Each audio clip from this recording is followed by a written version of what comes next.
My name is Kyonna Bowman, and I'm the Executive Director at the Mix in Lancaster City. We serve youth ages 7 to 17, and we offer a variety of enrichment programs to youth of all ages, all grades, from first grade all the way up to 12th grade. And we're really here to be a safe space for the youth, not just here in the city, but really any youth that are here in Lancaster County.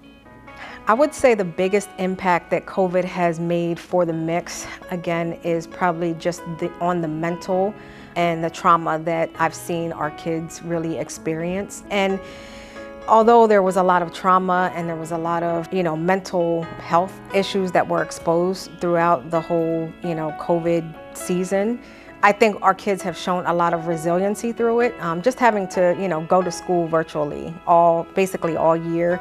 They've had to basically navigate through some of the toughest times that they've ever had to navigate through in their lives.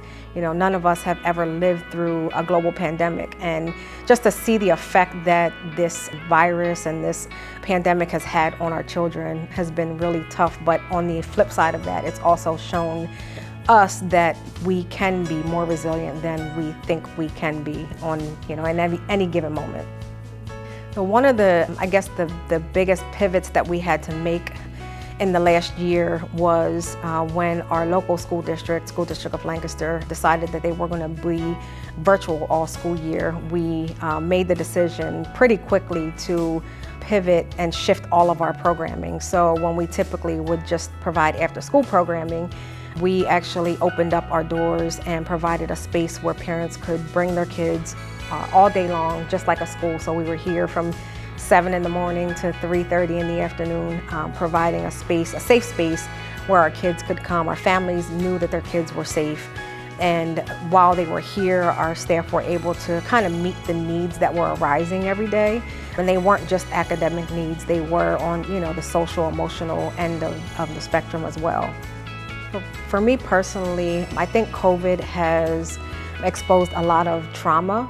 Again, I've experienced loss in my own family, and it's just kind of created this space where trauma has just really been highlighted and exposed, not just for me personally, but just seeing that in the people that I'm close to.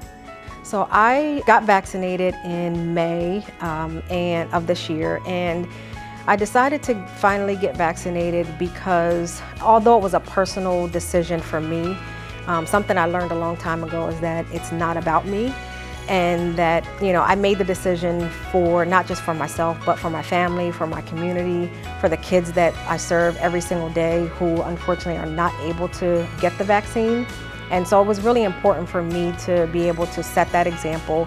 And although there was some hesitancy at first, but I think making that decision was a very good decision, and I would encourage anyone to do the same. I think it just all goes back to resiliency.